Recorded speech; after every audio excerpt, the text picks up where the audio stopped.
Have a lot to talk about today. We're going to talk a little bit about immigration, refugees. That's on the at least the agenda. We're going to talk with Randy Staples from Idaho Weekly Briefing. Also, Cliff Katona is going to be joining us. He's going to be talking about some crisis counseling that takes place here in our valley. You may remember he is a retired state police officer, and he'll be joining us coming up just after 9 o'clock news this morning. Couple of other things too that we've got on the agenda. A lot of discussion today about climate. I went out over the weekend and I was looking at some of the snowpack on the mountaintops. If you think last week was bad, if all of that snow on the mountains suddenly comes down at once, whoo, it's gonna be. Last week will look like somebody's inflatable pool when it comes to the water levels we were dealing with. Anyway, thanks for joining us. Hope you had a great weekend. Bill Colley with you on Top Story on News Radio 1310, KLIX, and newsradio1310.com. Liberal media in Idaho is fit to be tied over some of the ideas that are coming from what's new? Many of the Republicans in the state legislature in Boise. Found this today from East Idaho News, and I was reading up on this actually last week because I believe the representative also had a guest editorial in one of the newspapers in the Capital District. The writer says one Idaho legislator hopes to ensure that no Idaho city becomes a sanctuary city. Republican Representative Greg Cheney of Caldwell proposed a bill that would require Idaho law enforcement to disregard any sanctuary city policies some cities may attempt to adopt. The bill would require law enforcement to report anyone they arrest who has an immigration violation on their record to immigration authorities. Now, this thing is heating up across the country, as you know. We have ICE, which is now, well, they branched out. Originally, it was just in certain areas in the Southwest. Now they're on Long Island, which is in the Northeast, and they're making these sweeps and just picking up these people who are here illegally. I heard some woman screaming on television the other day from one of these organizations supportive of bringing the rest of the world to the United States and then caring for them, saying that these people have done nothing illegal. Well, they are here illegally, which means they have done something illegal, all right? They don't necessarily have to be out there slicing your throat. They crossed the border illegally. They broke the law. Then, therefore, that is illegal. The writer at East Idaho News has this quote from Representative Cheney. I'm doing everything I can to clarify what the bill is supposed to do and what it's supposed not to do, even if I need to go back and apply some feedback that I've gotten on some different language. In other words, he says we're not going to be profiling people, but if you commit a crime and it's discovered you're here illegally, you're out of here. You're out of here. 10 minutes now after 8 o'clock. Bill Colley with you on Top Story on News Radio 1310, KLIX and newsradio1310.com. We're at 22. Action not only at the state level, but it's coming now fast and furious as well at the national level. This from the Daily Signal today. Congressman's bill would do more to curtail sanctuary cities than Trump's executive order. Lou Barletta, who's a congressman from north central Pennsylvania. Lou Barletta became well known when he was the mayor of Hazleton, I believe it was, in north central Pennsylvania. I know that as a McDonald's exit when my daughter was little and we would be traveling back and forth between family in upstate New York and Delaware. We would stop at Hazleton at the exit, get off the exit and grab a bite to eat and then continue the trip. Barletta rode his opposition to illegal immigrants in his part of the country straight to the House of Representatives in Washington. In early January, he introduced the Mobilizing Against Sanctuary Cities Act in Congress, several weeks before Donald Trump's executive order was issued. However, Barletta said his bill goes farther than Trump's order. And here's a quote from the congressman. I view the president's executive action as just a starting point. However, as I will be pushing my own legislation, that would remove all federal funding, not just certain grants from sanctuary cities who refuse to obey the law. In other words, he says the president's plan is just to remove some federal funding. Congressman Barletta says there will be no funding from the federal government for these states that house people and offer sanctuary to them who are here and breaking the law. Now, there is still a lot of debate about why this law is being proposed in Idaho by Representative Cheney. I've said it before. When the city, the largest city in the state, says, well, they are going to be, they issue a proclamation, the mayor makes sure he signs it, and they call themselves a city of welcome, they're just trying to play fast and footloose with the facts here. Now, I know that the word semantics is a little bit large. It's a big word. So let's just put it in this way.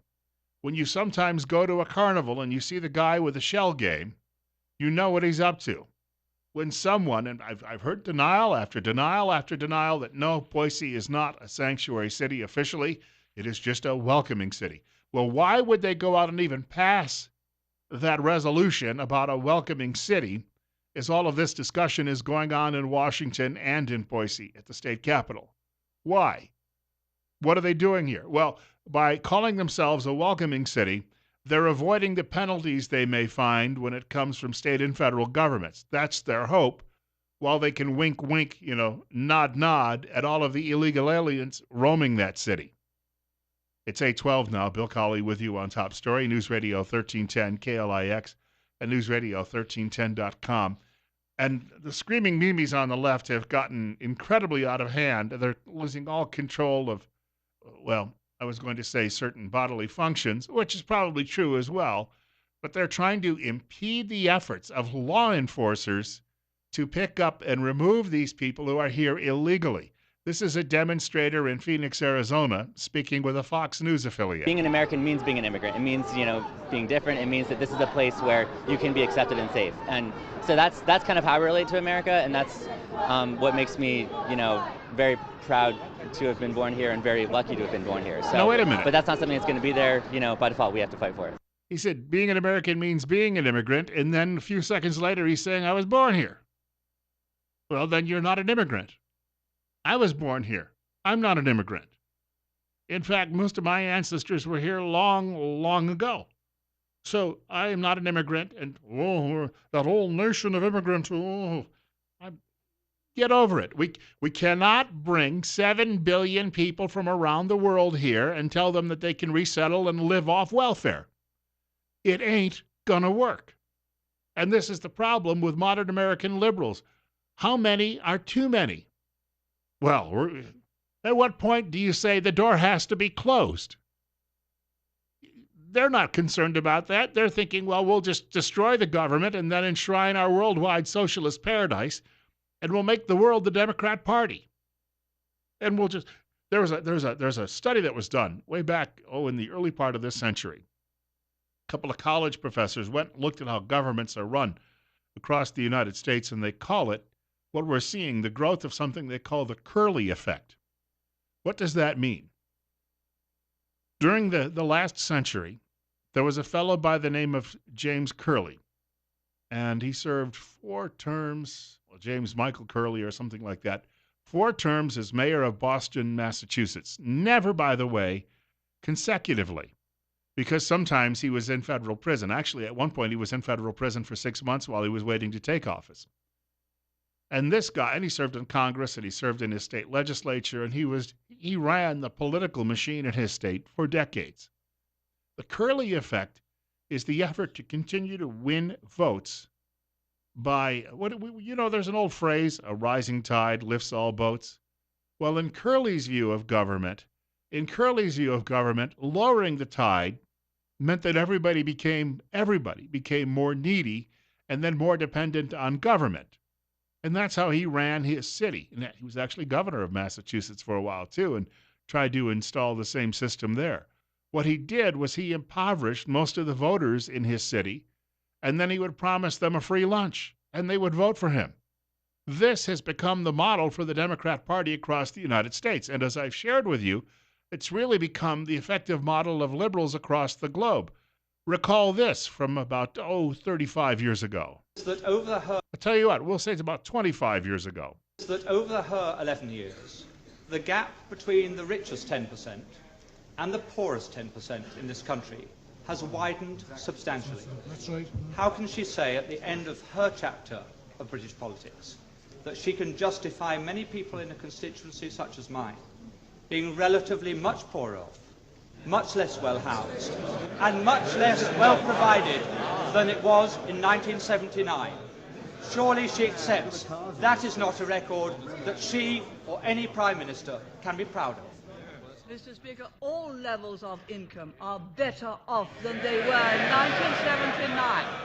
But what the honourable member is saying is that he would rather the poor were poorer, provided the rich were less rich. That way you will never create the wealth for better social services as we have. And what a policy! Yes, he would rather have the poor poorer, provided the rich were less rich. That is the Liberal policy. Yes, it came out, he didn't intend it. That is the late Margaret Thatcher when she was still serving as British Prime Minister near the end of her term. And she is going up against Labour Party leaders who are angry that some people are making some money.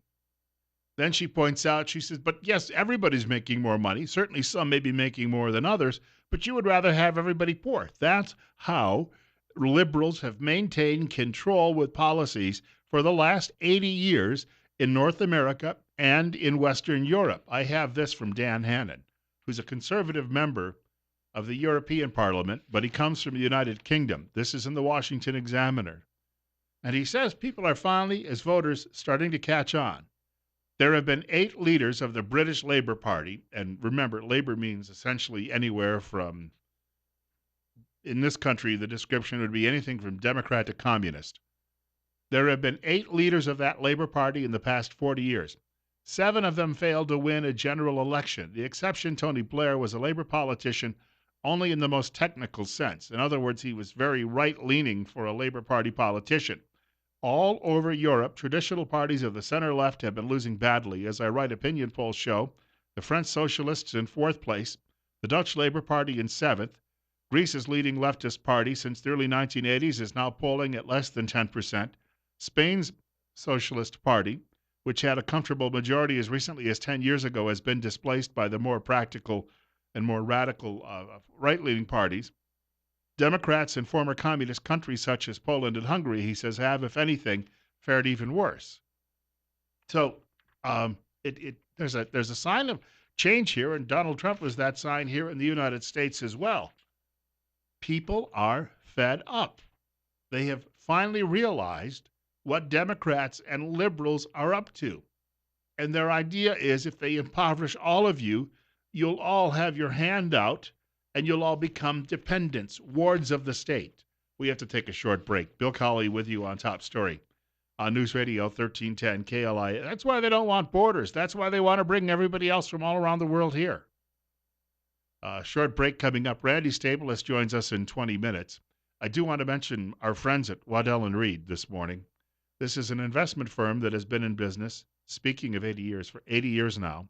Exactly 80 years. They've been in business since 1937. One of the oldest firms to offer mutual funds. Waddell & Reed owns and manages 2 mutual fund families. And, of course, they do business by a conservative nature. Evidence they know what they're doing, been in business a very, very long time. Waddell & Reed will take a planning approach and look at each puzzle of your pie. That is what you have when it comes to your needs and your goals. Help build proper expectations. Waddell & Reed, by the way, will help you manage your money, and it takes the planning personally. As I said, Randy Staples in 20 minutes. Cliff Katona joins us just after 9 o'clock news on News Radio 1310, KLIX and newsradio1310.com. I have a headline. A lot of these people that book guests for various shows, they just get a list of hosts at radio stations around the country and they blitz you with their headlines. Friends of the Earth endorses Keith Ellison for Democratic National Committee chair. Did you see the candidate who's running for that position from New Hampshire over the weekend? Said at some event that his party had lost touch with the American people, but they'd rather go with a black Muslim, Keith Ellison. You forget all of those coal miners and former auto workers and all the other people we put out of work. We need to concentrate on identity politics. 823, Bill Colley with you on Top Story on News Radio 1310, KLIX and newsradio1310.com. After some warmer weather last week, we have obviously cooled down a little bit, which probably is helpful in the sense it slows down some of the snow and ice melt, which means some of the bridges and roads that have washed away in some parts of the state, there may be time to repair them before the next big meltdown comes along. Well, now we're at 20. We just dropped another degree, which reminds you winter is nowhere near over yet. And that means if you need to have someone look at your furnace because it's not as efficient as it should be, you need to call the professionals at Ramsey Heating and Electric in Burley. The pros there will come out and they'll get the job done right, and they'll get the job done right the first time. Problem-free. Cozy winners are found at Ramsey Heating and Electric, 2600 Overland Avenue in Burley. The telephone number is 678-0459. That's 678-0459, Ramsey Heating and Electric, where they sell warm winters and cool summers. Keith Ellison, by the way, is the reason his name is not like Abdul Muhammad is Ellison is a convert to Islam. And he came through the Nation of Islam, which really isn't very Islamic. It's more of a mishmash of multiple different religions. You've got a number of people in this country who claim to be converts, and this is from the Daily Caller.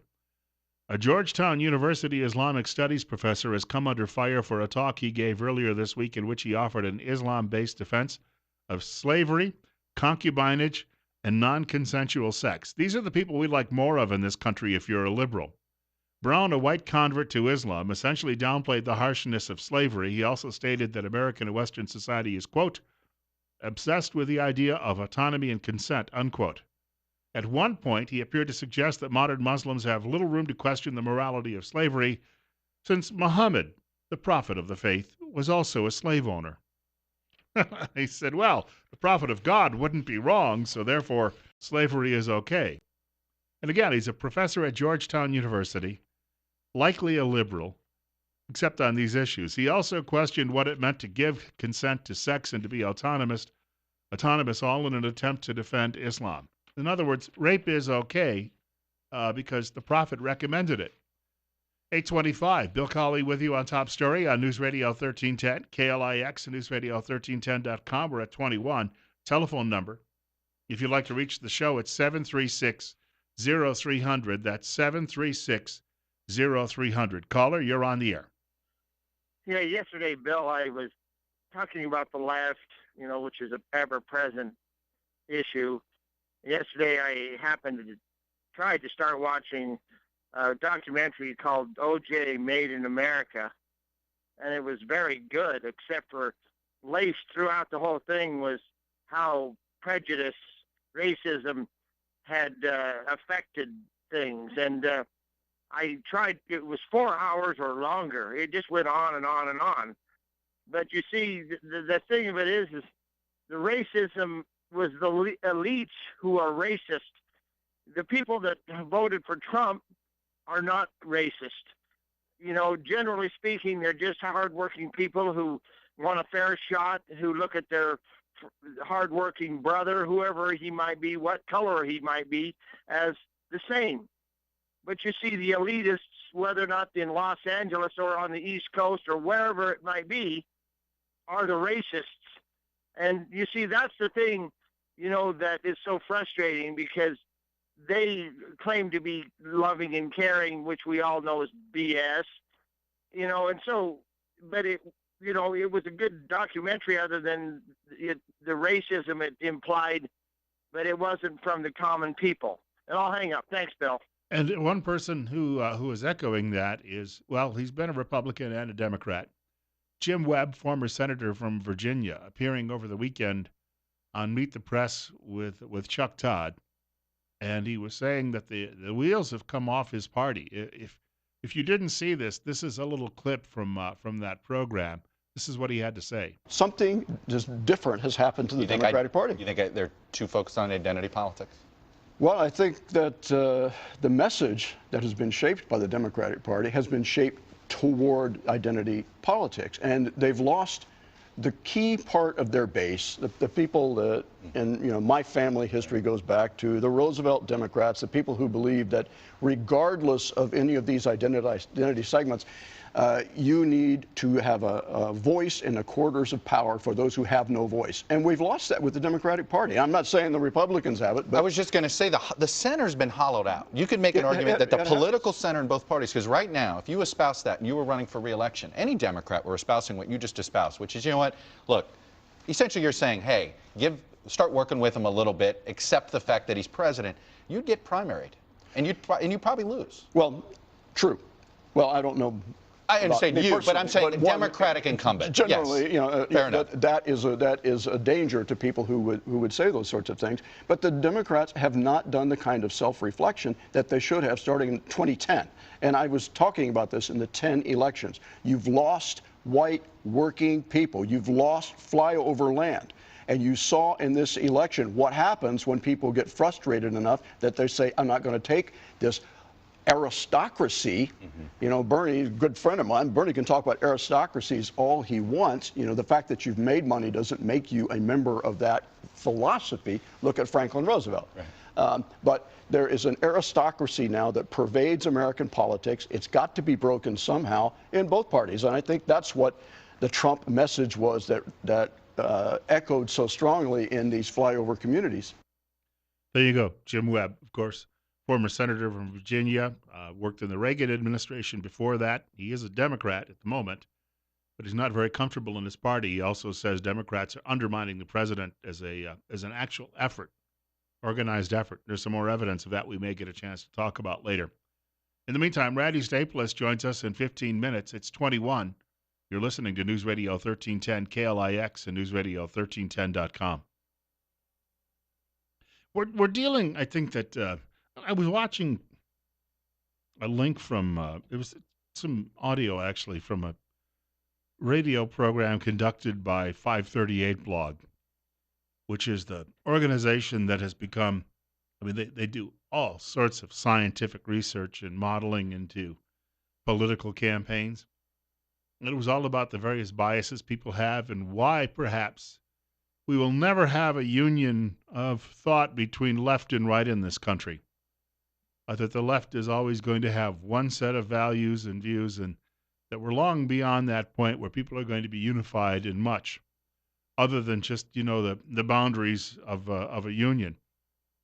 And I was thinking about that as we see the left pushing for so many different changes. It's a little bit like some of the cultural changes we've experienced over the last 20 years. One of those that used to be considered, people used to think that, you know, men who thought they were women or boys who thought they were girls and vice versa, it used to be considered that they had a mental issue. And now the left is trying to tell us, no, no, no, if you think you are, then that's what you are. That's what you identify as. It didn't work, though, for Rachel Dolezal when she said she was black, even though she wasn't. You know, but you've got a woman in Norway who thinks she's a cat. That's her claim anyway, and she dresses as one. In fact, I was walking into a store the other day, and as I was walking through the plaza, a woman came out of a nearby store, and she was dressed as a cat. And it wasn't a costume store, and it wasn't a pet store, and I just thought, all right, it happens even here now. This is Ben Shapiro. He's a conservative writer. He was making a visit to a college campus called Ferris State University in Michigan when he was confronted by a young woman there who said, you know, I'm whatever sex I identify as, and you can't tell me otherwise. And I want you to listen to the analogy that he made. And this is the type of stuff that really angers the left. And if I call you a moose, are you suddenly a moose? Okay, if I redefine our terms. No, yes, that's right. Men and women are a completely different thing. This is true. Have you ever met a man or a woman? They're completely different. Completely different thing. You can't just say you're a cat. It's not a thing. It's genders. It's not saying you're Okay, a why is that? I don't understand. Why? Okay, let me ask you this. Okay, I won't ask you how old. I will ask you how old you are. Okay, because you're young enough that it's probably not insulting to ask you. So. I'm 22, so I'm probably only naive, right? No. Why aren't you 60? Why aren't you 60? And why can't you identify as 60? What is the problem with you identifying as 60? Because it's not the same as gender. You can't just... You're right. Age is significantly less important than gender. You can't magically change your gender. You can't magically change your sex. You can't magically change your age. You can still legally change it. People recognize You can't legally change your age, by the way. Obviously. You can change your name, you can change your sex, you can change your identity. Just because you can do things legally doesn't mean that they are correct biologically. You could do lots of things in the past that were incorrect biologically and correct legally. For a long period of time in the United States, sterilization of the mentally ill took place. That didn't make it okay. Skinner versus Oklahoma. Justice Oliver Wendell Holmes wrote the decision. There you go. Ben Shapiro. And The student, the look on her face, I was watching this, the look on her face as she's hearing all of this, and it's like you're thinking, is there a light bulb going off or is she capable? Because the left, they just continue to deny anything. They'll scream and claim that climate change is irrefutable. But when it comes to saying, well, yeah, but you got all the boys' parts, you can't be a girl, and vice versa, then they claim, oh, no, no, no, no, no. Speaking of climate change, I'll get to this a little later in the program. Media has not given it much coverage. There was a woman who used to work on that, I think it's UN Intergovernmental Panel on Climate Change. She spoke at a news conference last week in England and said that it had all been a hoax. They've been cooking the data. They've been cooking the data, in other words, because they'd like to destroy capitalism.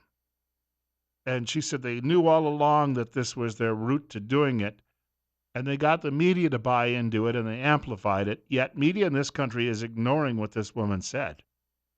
Meanwhile, you have some folks who've been blowing the whistle in this country in the last couple of weeks, and media is saying, well, yeah, but that guy probably beats puppies as well. Oh, yeah, you know what those people are like. They are so invested now in the big lie, they can't take themselves away from it. We'll be joined by Randy Staples in just a moment, right here on News Radio 1310, KLIX and newsradio1310.com. It's 23. Just a quick reminder, coming up on Wednesday this week between 8:30 and 9 o'clock, we'll be joined by one of the medical professionals from Tripp Family Medicine right here in Twin Falls, Idaho. We do this every Wednesday. It's an opportunity for you to get a question or comment into the doctor or one of the physician assistants or one of the medical professionals who's in studio with us. We do want to point out Dr. Tripp's office is still looking for new patients. And often being the operative, often is not always, but often, they can see you on the very same day if you have a medical issue. Tripp Family Medicine is located on Fillmore Street in Twin Falls, directly across from the main post office. And they have a great slogan, life's too short not to feel good. It's 24 right now as we approach 8:40. Randy Staples from Idaho Weekly Briefing on the way.